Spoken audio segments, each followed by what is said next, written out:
got these animals on a little bit of corn and some creep pellets right now. I've been taking a look at everything that's going on, and so yesterday the lawyer that was reviewing the contracts got back in contact, sent me the contracts, sent the contracts to my agent, and the agent sent the contracts to me. And so as of this moment in time, I just got to get it signed and notarized, and then it's going to go to the other party, and then it's going to get signed and notarized, and then I'll be sending money to escrow, and then I'll be ready to go on this new property. And so there's been a lot of legal paperwork in these last couple weeks. In these last few weeks, I had to find a deal. Make the numbers work, and then I had to get everything squared away with everything that I got going on right now. The numbers are the numbers, right? I've always said you got to make sure the numbers work.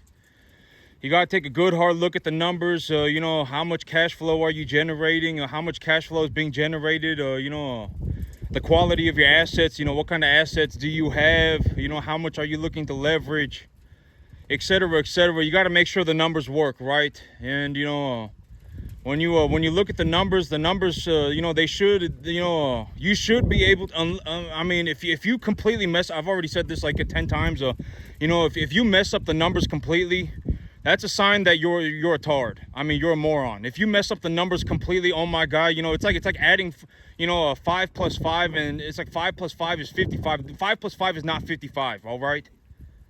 If the feeder cattle market is going at 250, 260, and you go to the sale barn right now and you take a look, you watch the sale, and you're watching these animals get sold, and you watch all these different animals get sold.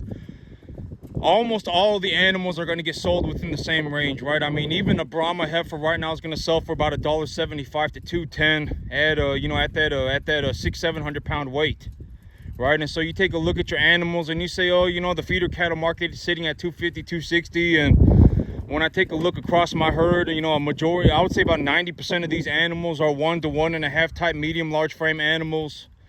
I got a few plainer ones, but the few plainer ones, the reason I got them was because I got them for very cheap, right, etc., etc. So you got to make sure the numbers work.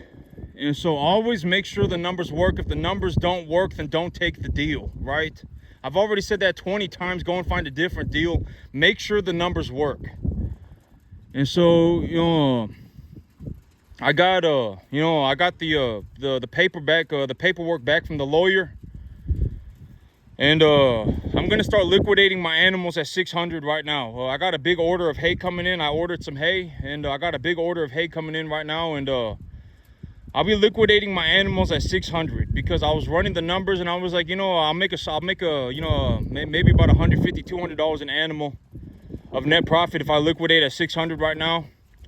And I'm kind of in a situation where I'm looking to get some money because, I need to, I've already said this 20 times, but, when you go and talk to the banker, okay, so when you go and talk to a banker, the only reason you go to the bank to talk to a banker about a loan is for them to get your loan through, right? You want them to make sure you want them to make your loan go through. That's the only reason.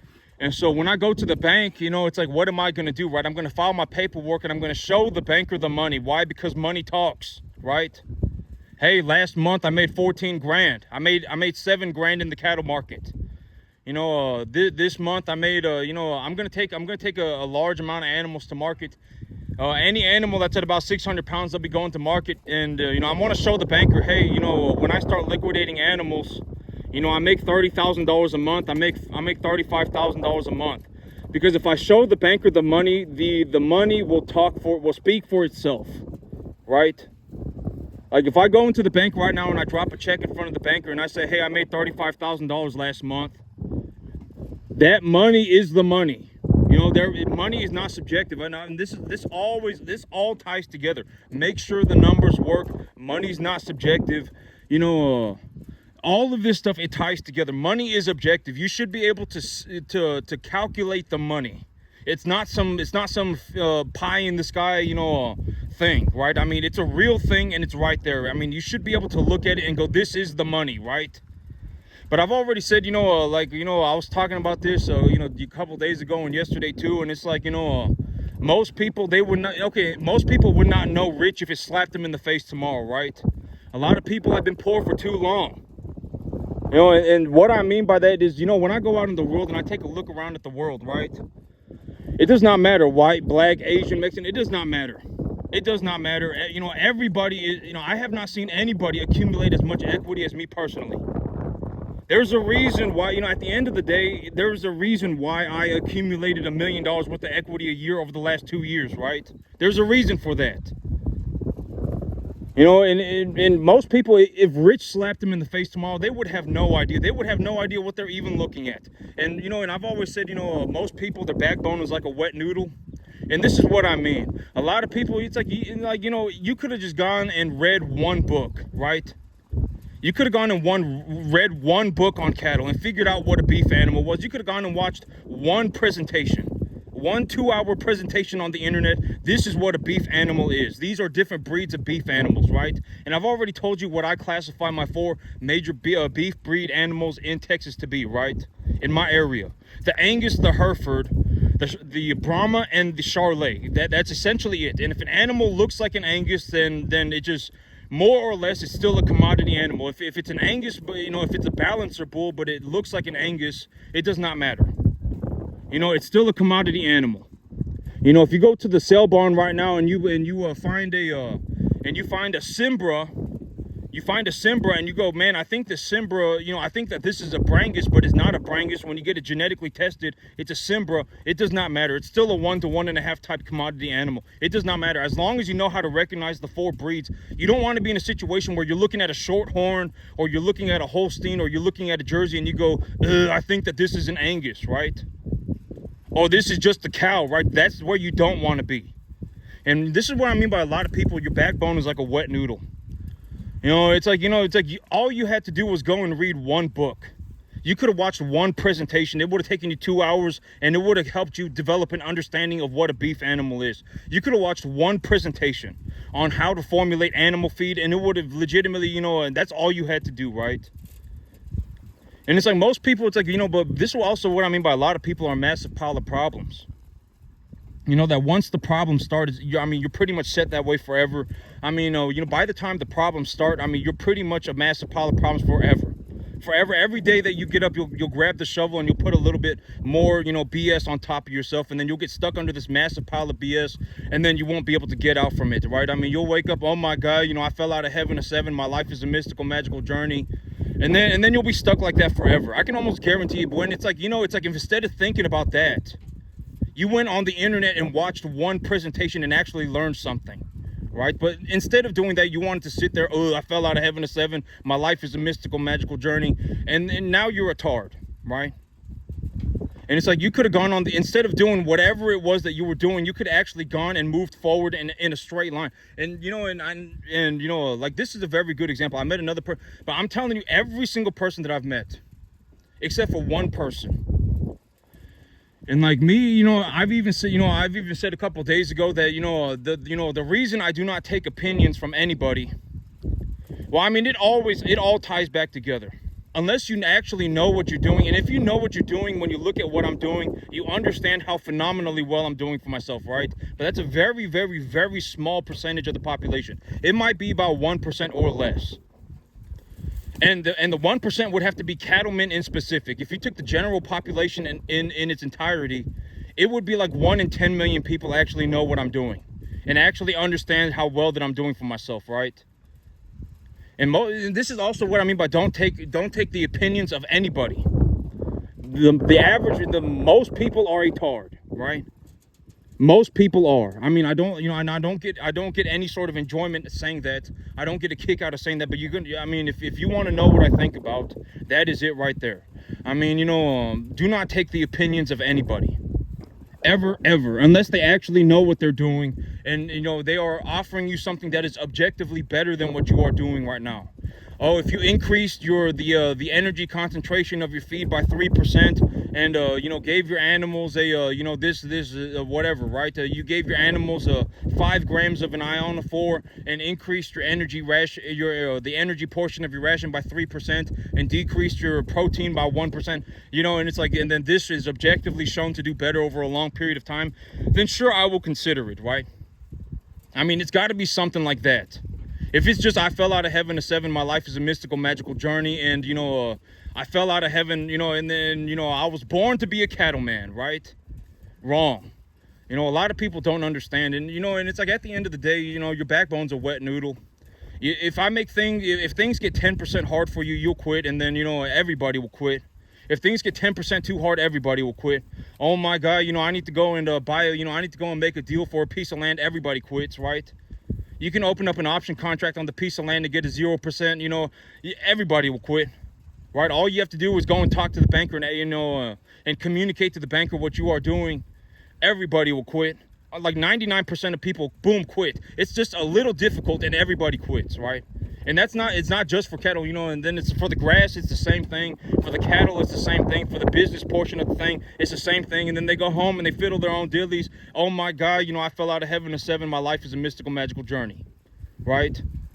And then they get to a point where they fall off the ladder and now they're sitting on the floor squirming, right? And it's like, well, I don't know what to tell you, right? Like, the instructions, I was talking about this yesterday, but the instructions are crystal clear, right? If you want to get out of being poor, the most realistic chance that you have of getting out of being poor is getting a job that pays you more money, and usually that's about $10 an hour. If you can find, most people, like 90% of all of America, if they could find a way to make an extra $10 an hour, that would legitimately be enough money for them to just essentially have enough money to do whatever they want, right? $10 an hour is about $20,000 a year. And then number 2, you need to invest in something, right? If you genuinely want to get yourself out of being poor over a long period of time, you need to invest in something that you understand. I've already said that too, like 20 times. And when I give you my ideas and when I define equity for you and when I define, all these things for you and what I think about in my perspective, I'm not suggesting that you do anything. I'm just introducing ideas into your mind that maybe when you look into it for yourself, you can figure it out for yourself and find something that makes sense to you, right? I'm not looking to give you, there is no one solution for everybody. Some people might be better at real estate. Some people might be better at stocks. Some people might be better at cattle. Some people might be whatever, right? But there's a very realistic possibility, most people are not good at much of anything. Got kicked into a moat, tomorrow nothing would change. Right? I mean, a lot of people are in that situation, right? And it's like, you don't want to be in, and when I introduce these ideas and I give you my perspective and the things that I think about, I'm not looking to give anybody an answer. I've already told everybody, the answer is amorphous. It does not matter what we're talking about. We could be talking about cattle. We could be talking about cattle feed. We could be talking about, whatever, growing grass, whatever it may be. The answer is amorphous as long as you are objectively headed in the right direction and it is objectively correct, right? The S&P 500, what is how do I define equity? Equity is essentially something that is seen as valuable across the broader plane of humanity, right? If you ask 10,000 people and you cut out all the morons, everybody else would say yes, that is valuable. It has a monetary value, right?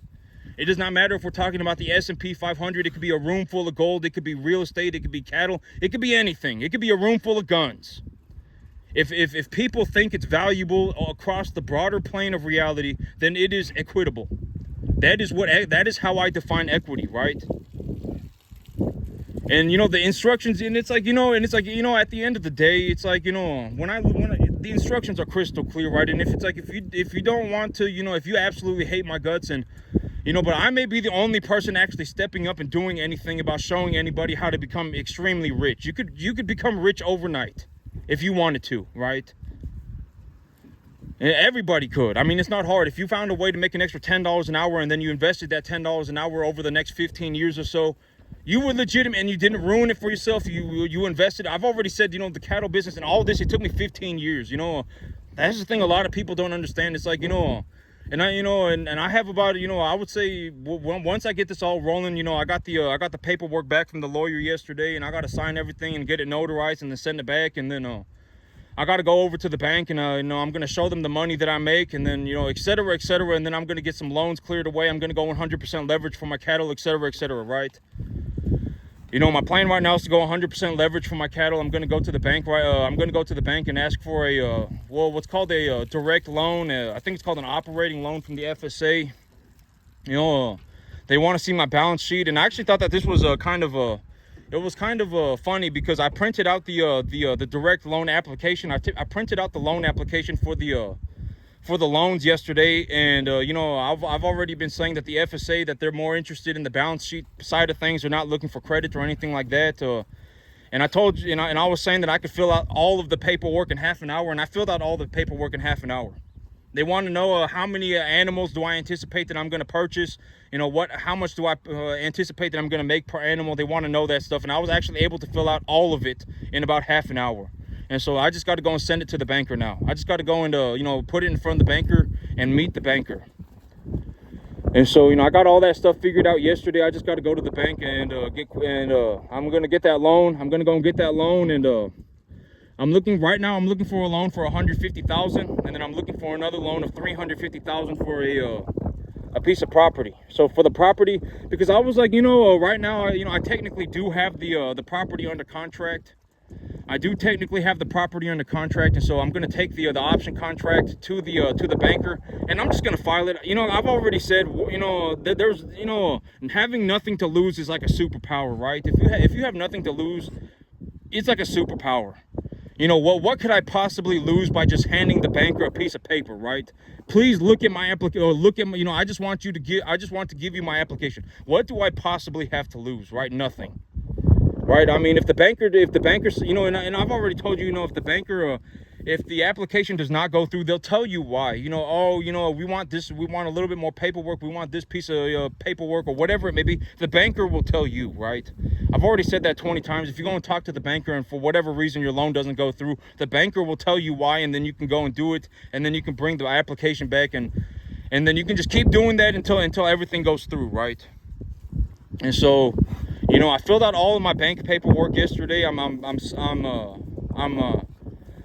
actually signing myself up for 3 different loans because it's going to total to an amount of about $500,000.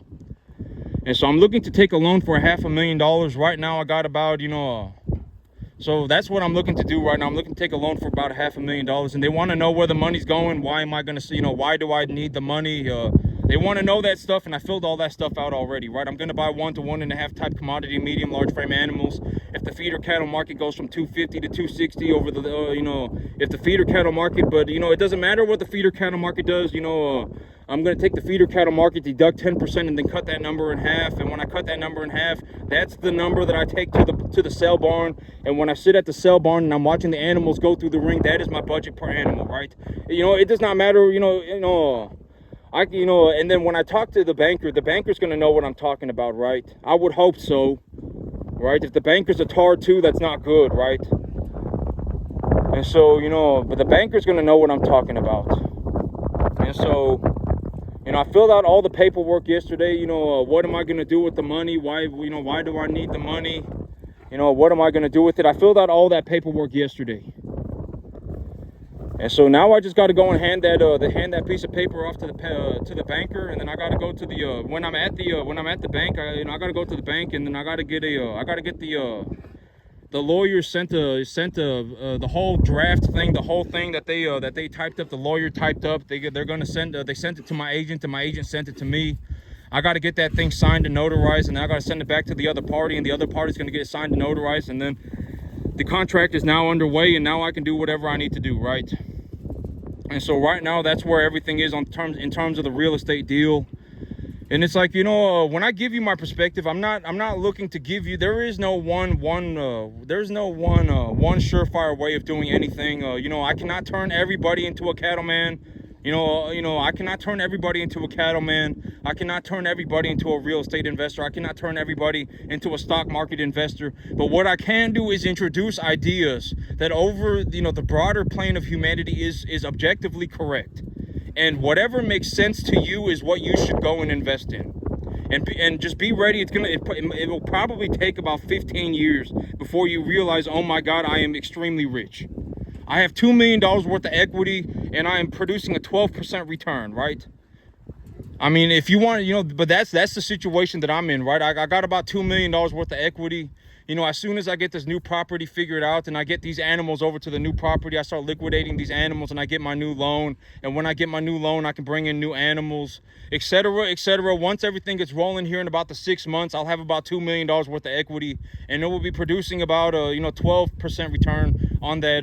But and about $1 million of it will be real estate. But that's the thing about it. It's like, if we're going to talk about business equity, there are some businesses that sell at like a, they're evaluated at like a 25, 35 times multiplier. So I don't really even, consider I consider my business at a 3 to 5 times multiplier. But even then, it's like, if we were just going to talk about the real estate and the cattle, I make closer to a 25% return on the money. And when you leverage for real estate, it's different. Because if you go on the stock market right now and you buy a stock, if you buy a stock and it's $450, if it's $500, if you go on the stock market right now and buy a stock and it's $500, you're gonna have to pay $500 for that stock, or you're gonna have to buy a fractional share of it, right? I mean, if you pay $50, you're gonna get 1/10 of a share. So, but real estate is different. If you got a $500,000 worth of real estate and you go talk to 5 different bankers, and the best loan that you find is a 0% down, a 4.5% interest rate loan for that piece of land, for that $500,000, you don't have to pay $500,000 for that piece of property. The bank will pay the property owner $500,000, and then you pay the bank back $1,500, $2,000 a month. So that's the difference between real estate and stocks. If you go on the stock market right now and the stock is $500 and you buy a whole share of it, you buy the entire share of it, you have to pay $500. But if you go and you buy a piece of real estate right now and it's $500,000, you don't pay $500,000. All right, I mean, you go to the bank, I've already said, you go to the bank, you ask, and the bank will fund the property for you, and then and then you pay the bank back, right? So it's like, you don't have to pay, you don't pay, it's different. Real estate is different. Real estate, you can take a loan for about $500,000 right now, and it wouldn't be like $2,500 a month. You can take a loan for, I took a loan in its entirety in terms of the cattle and everything, in terms of my cattle, because I got my cattle on a 0% interest rate loan. It's like, in terms of the cattle and, the unrealized gain value of my cattle and the totality of my real estate, it's about $1 million, and I only pay about $4,000 a month for it, right? But that's why, because a majority of my equity portfolio is tied into either my business or my real estate. And this is also what I mean by, if you know how to start a business, it turns you into a money printing machine. And you could print, it turns into a money printing machine. If you genuinely know how to start a business, right? It turns you into a money printing machine. And in terms of business, the hardest thing in business is starting a business. And if you want to consider what I mean, imagine you start a cattle business and I'm your competition, right? I mean, if you started a cattle business and I'm your competition, I mean, you're screwed, right? You can't make it. I will legitimately leave you to die. I will take everything you have and then I will run your dead body over, right? I'm not going to help you. Don't even ask me, right? If you want my help, I can help you for 2 hours and you can pay me 20 grand. I'm working on $2 million worth of stuff. I'm not going to go out of my way to do anything for, and at the end of the day, it's like, my business is very important, right? These cattle, they go off to feed people. I produce beef. The reason I get paid is because I feed people. I've already talked about my business philosophy 50,000 times, and it's like, I'm working on $2 million worth of stuff. I'm not going to leave my property to go and hold your hand, right? And so, but real estate is different. Like, if you go and you buy a stock and you want to buy an entire share of a company and it's like $500 for the share, you have to pay $500 for the share, or you end up getting a fractional reserve. But if you go and, or not a fractional reserve, you end up getting a fractional share. But if you go and you buy a piece of real estate and the bank says, yeah, we'll fund it for you and we'll give you this loan for it, then the bank will pay the people that are holding the property, and then you will pay the bank back over a long period of time. And so it's like, you can go and, if you want a $500,000 property, you don't have to pay $500,000 for it. It's not like a stock. You go to the bank and the bank will, and then you make the deal with the bank. You make sure the numbers work. You always make sure the numbers work. And then the bank will pay the people, and then you pay the bank back. You always make sure the numbers work, always. You know, it does not matter what deal you are doing. You know, it does not matter. You know, you want to make sure the numbers work. You know, money is not subjective. Money is objective, right? Money is a real physical thing. It's not some pie in the sky imaginary thing, right? Money is objective. You always need to make sure the money works, right? If I take this deal, what am I at risk for? If I take this loan for $350,000, what am I at risk for? Go on the internet and type in the lending terms of the bank on the amortization calculator and look it up. Right? The bank will tell you exactly what your loan is. You don't owe private mortgage insurance. If you take a loan from the FSA, you don't owe private mortgage insurance. Right? All you have to do is pay principal and interest. And if you pay principal and interest, it's a 0% down loan. And we give you a 4.75% interest rate. You go on the internet, type in amortization calculator, and then you just look it up. You type in the numbers. $350,000 loan, 4.75% interest, 40-year term, calculate. Boom. It prints out a chart for you, and then you look at it, right? Oh, over the first 15 years of the loan, 30% of the loan is principal. 70% of the loan is interest. Right, if 30% of the loan is principal and 70% of the loan is interest, and you pay $2,000 a month, essentially you're getting $600 back because it's equity. It's your principal. You get to keep it. Right, and by the time you're done paying the bank back, you don't have to owe the bank any more payments. That property now belongs to you. If you sold it, you keep all of the money that comes off of it. You don't have to pay the bank anymore, right? You just go on. Money is not subjective. This is what you have to understand how to run the numbers. And if you're like me and you're very bad with numbers, just pull out a calculator. That is how I do it. I look everything up on a calculator. I don't try and do things in my head when it comes to math. It does not matter what I'm doing. I know it reflexively. If somebody asks me a math question, I always pull out a calculator. I always do it. It does not matter. You know, like yesterday, I was trying to divide 2,000 by 1,100, right? I was ordering hay. And, you know, they said that it's this price. And I pulled out a calculator. I did not even attempt to do it in my head. They said, we want this price for this many bales, and the bales weigh this much. I pulled out a calculator and typed it all up, right? And I took a look at everything. I didn't even attempt to do it in my head. 2,000 divided by 1,100, right?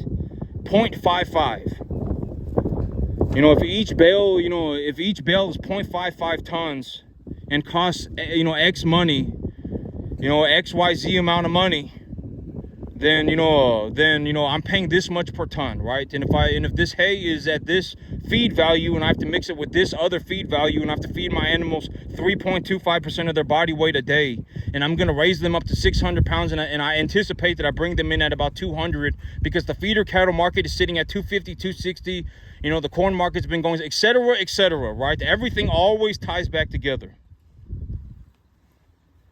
And so, if I have to feed my animals 3.25% of their body weight a day, et cetera, and I get this feed at this price, and I get that feed at that price, and I mix it at this ratio, and I give it to this animal, and I give it to this animal at these ratios, because if I do that, then it is this, it is 65% energy and 12 to 14% protein, then I'm paying this much per unit of energy and this much per unit of protein, right?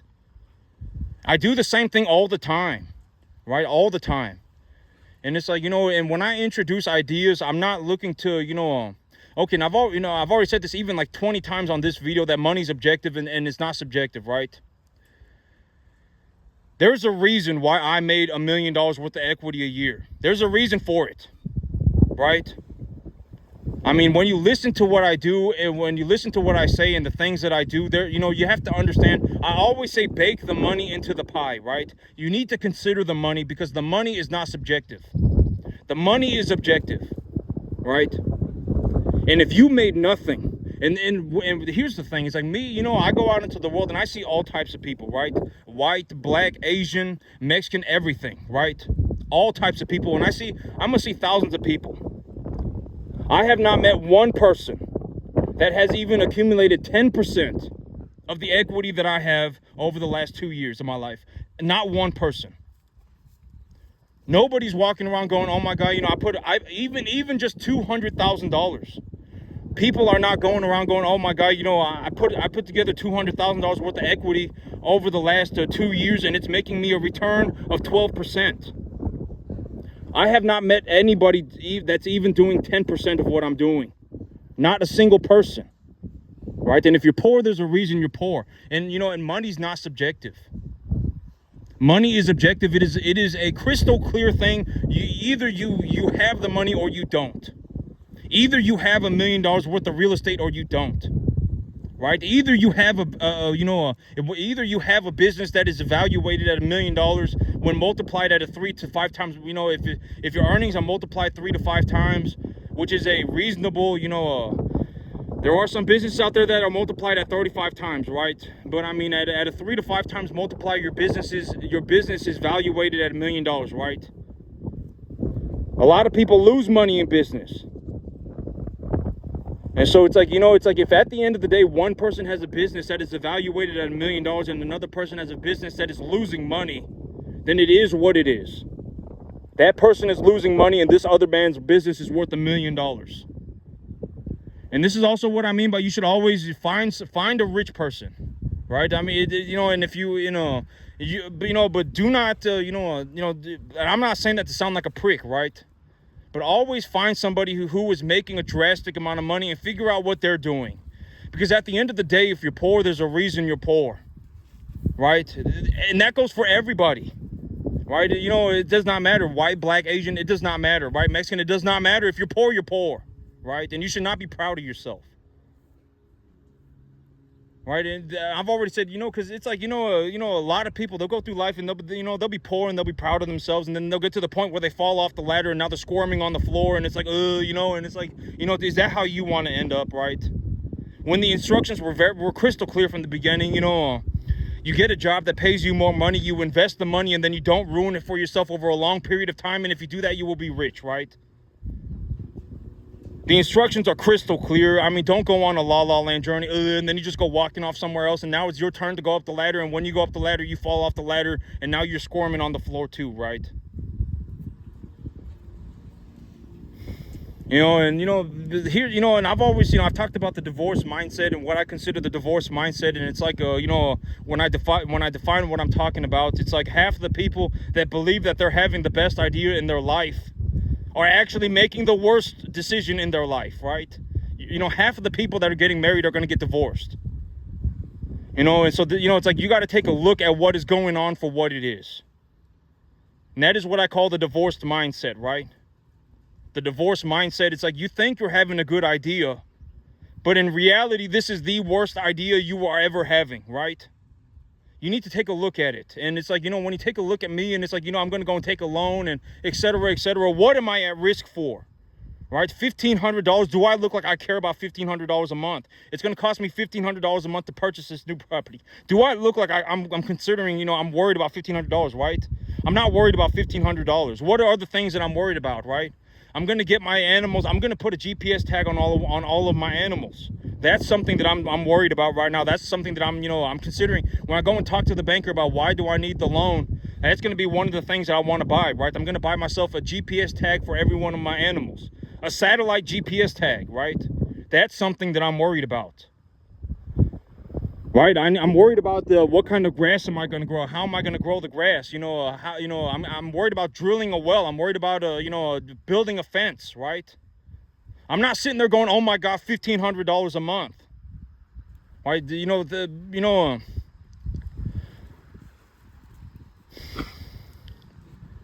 like I don't, But me, when I introduce these ideas and stuff like that, I'm not, there is no golden answer. I can only tell you the things that I think about. And at the end of the day, there is a reason why I made $1 million worth of equity a year. Most people can't even make $100 grand without ruining themselves. All right, most people, you even give them $1,000 and they will immediately turn into a tard. Almost immediately, like within 2 seconds. Oh my God, it is time for me to go. I'm going to go to the restaurant right now and buy myself, whatever, right? They're not going to be like, oh my God, the urea, urea is at $500 a ton right now. And, You know, if I mix the urea with ammonium sulfate 1-to-1, I can get a tonnage of this stuff for $560, right? If I get a, you know, they're not going to do that. Oh my God, let me go on the internet right now and look on SoilWeb, the GPS location of my field. And if I look up the GPS location of my field, it's going to tell me the pH of my field, and it's going to tell me the soil classification of my field. They're not going to do that, right? And then they're going, oh my God, it's time for a mystical, magical journey, right? I can almost guarantee it. There's a reason why poor people are poor. And it's like, if you want to wait till the point that you fall off the ladder and you're squirming on the floor, if you want to wait until that point, be my guest. I've already said I'm not here to save people. If you are laying there dying, I will leave you to die. I will make an example of you and then leave you to die, right? It's not my duty to go around saving people, right? It's not possible. By the time you've fallen off the ladder and you're squirming on the floor on the verge of death, how am I going to help you, right? And so, I'm not, it's not my job to save people. I don't save people. Everything that I'm saying is crystal clear. I mean, there is legitimately, it's not subjective in any way, right? You make more money, you invest the money, and you don't ruin it for yourself over a long period of time. Here are different things that you can invest in. I've defined equity for, I've given you my definition of equity. There are many equitable things. It does not matter what it is as long as it is valuable to other people, right? If it is considered valuable across the broader plane of reality, then it is equitable, right? And realistically, if you want to make a good investment, you should invest in something that you are able to appreciate profitably. If you look at something and you're like, I can increase the amount that this thing is worth, that is realistically the best investment. Like if like me, when I talk about the cattle market, it's like I bring these animals in at this weight, or at this price. It does not matter the weight. I'm more concerned about what type of animal it is, a 1 to 1.5 type medium large frame animal. I go on the feeder cattle market, I deduct 10%, I cut that number in half, I take that number to the sale barn, right?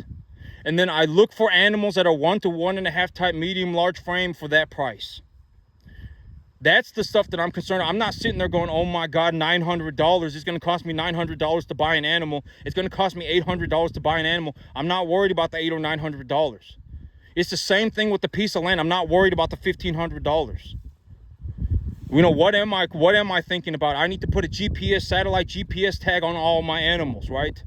I need to build a fence on the property. I need to drill a well on the property. I need to go take a look at the grass, make sure the grass is coming in properly. I need to triple the number of animals, quadruple the number of animals that I have by the end of the year, right? Those are the things that I'm thinking about. I'm not sitting here going, oh my God, it's going to cost me $1,500 a month, right? It's the same thing for the animals. And I've already told you why am I doing things the way that I'm doing them, right? I'm doing them because, I'm looking to reinvest my earnings. I'm not going to go and leverage myself to the eyeballs to purchase new cattle or assets. I'm simply looking to reinvest my earnings. That is it. Right? Because, like this farm right here, I would say, on a conservative estimate, it makes me about $4,000 a month. It makes me about $3,500, $4,000. On a very conservative estimate, $3,000. It makes me about $3,000 a month. Even if I hold on to the $3,000, is my life really going to change? Oh my God, my life, now I should go and buy myself a better house. Now I should go and buy myself a better truck. Is that really going to change my life, right? Or should I take that $3,000 and increase my real estate portfolio by 50 acres, right? That would change my life. I'm on 10.5 acres right now, and if I reinvest half of my earnings, I can buy myself 47 more acres. That would be good for me, right? In terms of financially, just reasonably thinking, right? That is why I am doing what I'm doing. I'm looking to reinvest my earnings.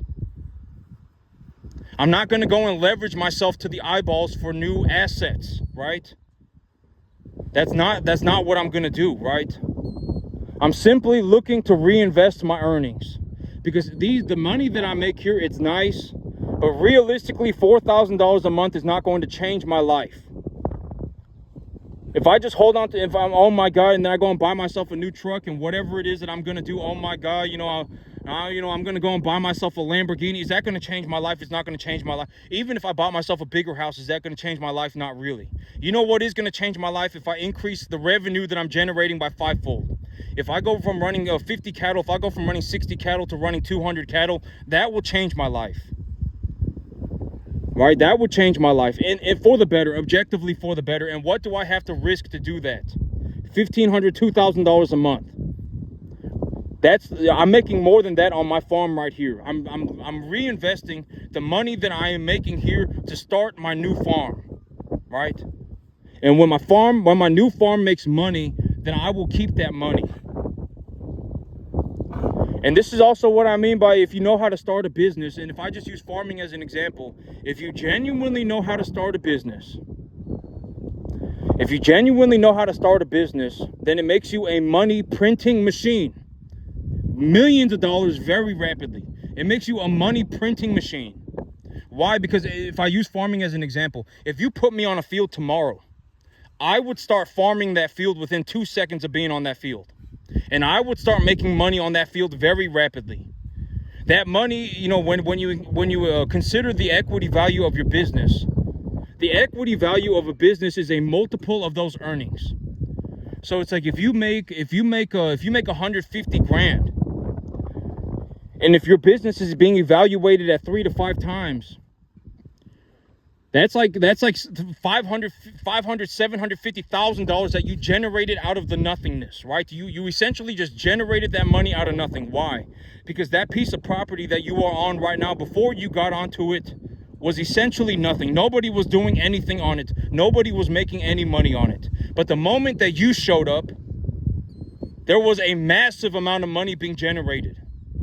And so that is your money. That is essentially what I mean by if you know how to start a business, it turns you into a money printing machine. Why? Because if you're not there, the business does not exist. But the moment you show up, money starts coming in like crazy. Therefore, you are the revenue, right? It's like if you put me in that is what I mean by if you know how to start a business. But if you realistically, if you want to know how difficult it is to start a business, just imagine in terms of the cattle business, imagine that you started a business, you wanted to get in the cattle business, and I was your competition. You would fail. You would fail. The only thing you had to do was beat me, right? If you just beat me, you can have the spot. You can be the money printing machine. You can't do it. I would legitimately leave you to die. I would run over your dead body and I would take everything you have. Right? I mean, you cannot do it. That is how difficult it is to start a business. And if you're poor, there's a reason you're poor, right?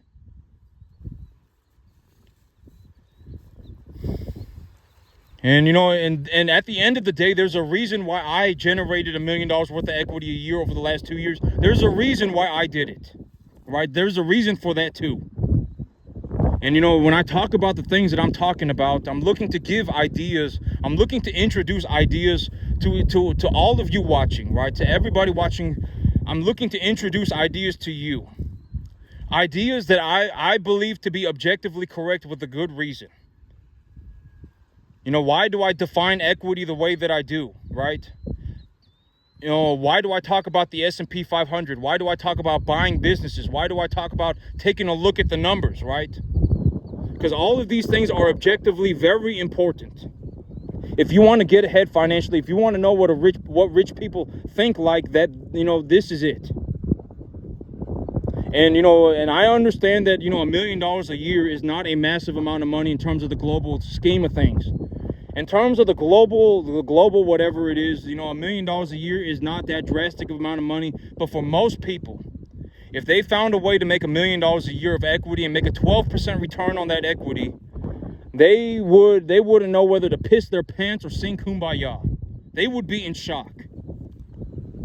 Right? Like genuinely, if you know, almost everybody, and I understand like in terms of reality, you know, $1 million worth of equity is not hard, right? I understand that.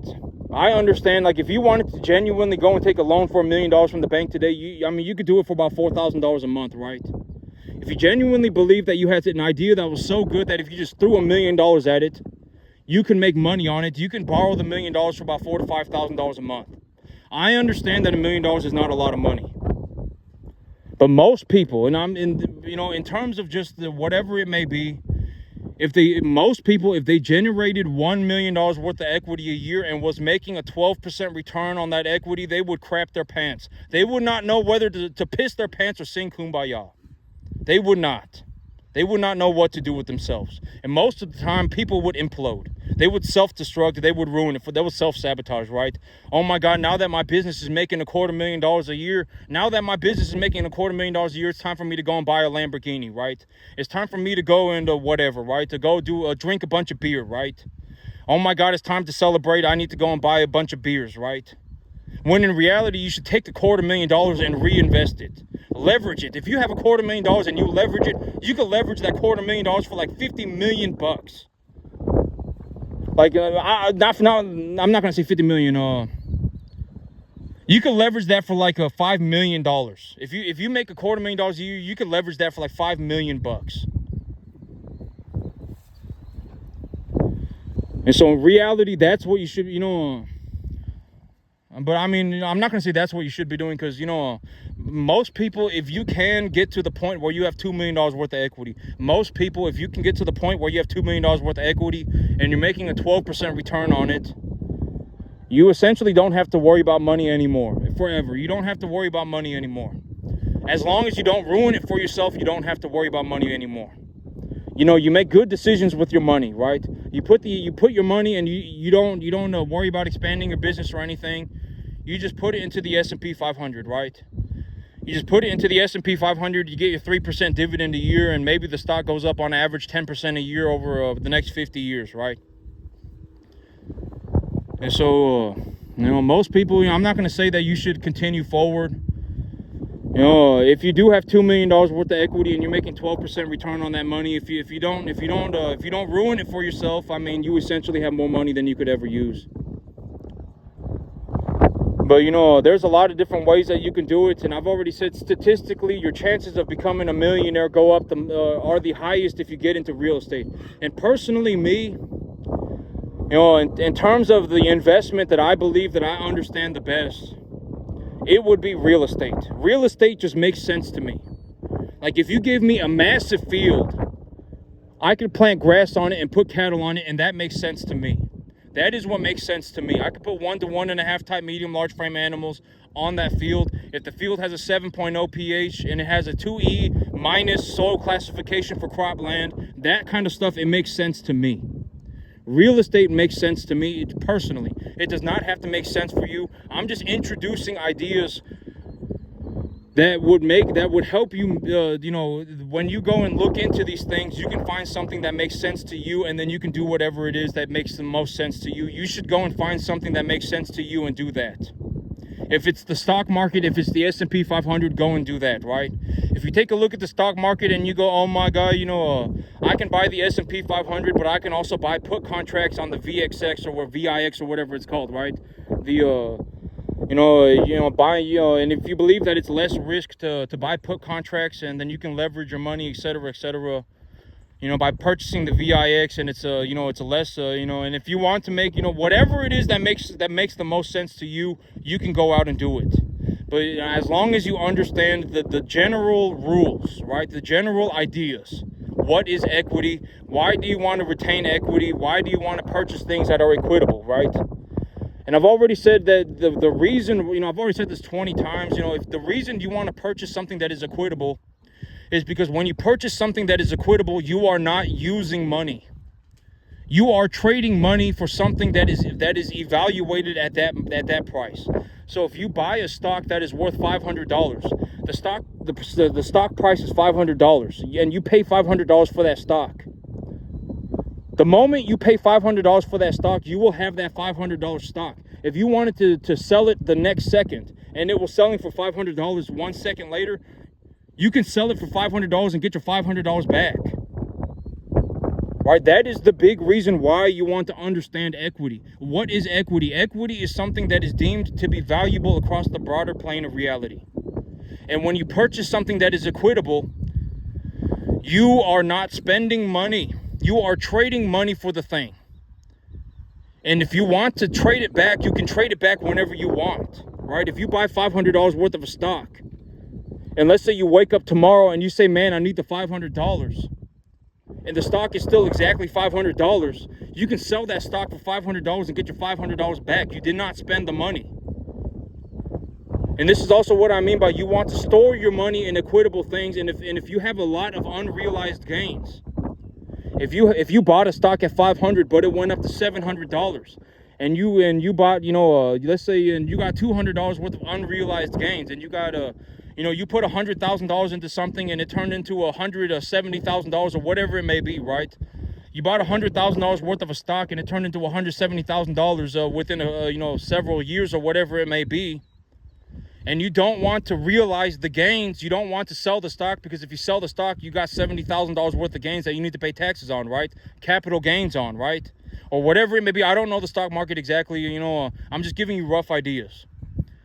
And if you realize the gains, you're going to have to pay taxes on those gains. And so if you don't want to do that, you can take your equitable asset to the bank, and the bank will give you a line of credit against it. Right? I've already said that 20 times. That is the big idea. If you buy something that is equitable, you are not spending money. You are trading the money, and you are holding on to something that is valuable across the broader plane of reality. If you bought a stock for $500 today and that stock was worth $500 tomorrow, you could sell it tomorrow for $500 and get your $500 back. If you're holding onto a stock that is $500, if you buy a stock at $500 and it goes up to $1,000 and you've doubled your money, and you don't want to sell the stock, because if you sell the stock, you are going to have to realize your gains and pay taxes on it. Lucy, if you are in that situation, then you can take your equitable thing, whatever it may be, to the bank and open a line of credit against it, because you are not the only person that believes it to be valuable, right? The broader plane of reality sees it to be valuable. And so, I'm just looking into interest, and you can do this with real estate as well. I was talking about this. You can do this with real estate. If you buy a piece of real estate at $250,000, and by the time you've paid it off, you've got yourself a fixed mortgage on it, and by the time you paid it off, it's worth $400,000. If you want to access that $400,000, but you don't want to sell the property, you don't want to sell the property to access the money, you can open a line of credit against the property. It's called a HELOC, right? I've already said this 20 times. It's the same thing with any equitable asset. Any equitable asset, if your assets have gone up majorly in value, if they've gone up extremely in value and you don't want to recognize the gains, you can open a line of credit against it and use the credit as you would cash. And don't ever cross-collateralize your assets. I've already talked about that 50 times too. Don't ever cross-collateralize your assets, right? Don't use your assets to pay for other assets. Then how do you open up leverage? You leverage your cash flow, right? Hey, Lucy, leave them alone. You will leverage your cash flow. You go to the bank and you show them the money. Hey, last month I made 14 grand. This month I made 35 grand. Last month I made 20 grand. Or 2 months ago I made 20 grand. I have this many cattle. I estimate they are worth this much because of this reason. Right? And then the banker will take a look at the numbers, and they will leverage. They will say, okay, because you make this much money, you make $20,000 a month and you use $8,000, you use $10,000. So that leaves you with, $10,000 a month of excess income.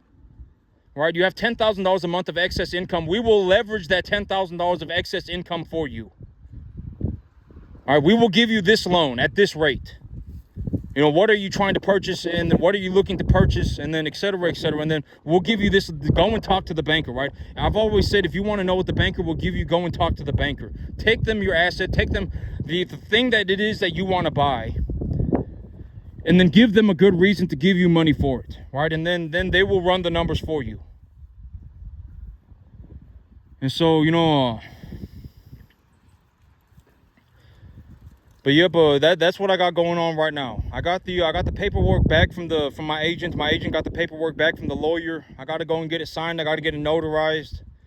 I'm gonna start liquidating my animals at 600 pounds. I got a big load of hay coming in. I got a load of hay coming in. And I got to get this new property fixed out. I got to get this new property built out. I got to get the fence put in. I got to get the well drilled. I got to get the grass put in. And then I got to go get a loan. And then I got to get a loan for essentially 3 to 4 times the number of cattle that I'm running right now. And I'm going 100% leverage for my cattle. I'm going 100% leverage for my cattle. If I look at my taxes and I go, oh my God, I'm going to owe a lot of money in taxes, I'll just buy more cattle. And then if I buy more cattle, that'll become a tax deductible asset. And realistically, you know, this is the last thing I'll say, and then I'll call it a day. You know, the best investment that you can make. Well, they say that the best investment that you can make is in yourself, which is very true. That's true. But I'm talking about a physical asset. I'm not talking about spirituality, right? That's like the spiritual side of investment. If you want to talk about the spiritual side of investment, the best investment that you can make is in yourself. But if we are going to talk about if you are looking at an asset and you want to know whether you should buy it or not, the best investment you can make in terms of like of an asset, not spiritually, the best investment that you can make is in yourself. You can turn yourself into a better person, right? You can learn new things, right? That's the best investment that you can make is in yourself. But when we're looking at an asset and we're looking at buying something, what is the best asset that you can buy? And the best asset that I believe that you can, or anybody can buy, is a tax deductible asset that you can knowledgeably appreciate profitably. If you buy this asset and you do ABC, it's going to cost this much money. With 93% accuracy, it's going to cost this much money. And when I do that, the asset is going to be worth this much money. That is what I believe the best asset to be. Now, I'm not talking about spirituality. There is a spiritual side of investment as well, right? The best investment you can make is in yourself. Turn yourself into a better person. You know, don't self-sabotage yourself. Learn new things, right? But when it comes to actually purchasing an asset, what do I believe is the best asset you can buy? Tax deductible, that can be knowledgeably appreciated profitably. So if you buy the asset at $900, you can deduct the $900 that it costs you to purchase the asset, and it costs you $200 to get the asset up to $1,500. So you're all in $1,100 on the asset. You were able to deduct the $1,100 cost off of your taxes, and now the asset is worth $1,500. All right, that is the best in terms of what I believe the best assets are. That is it right there. That's it for me today, YouTube. You have a good one.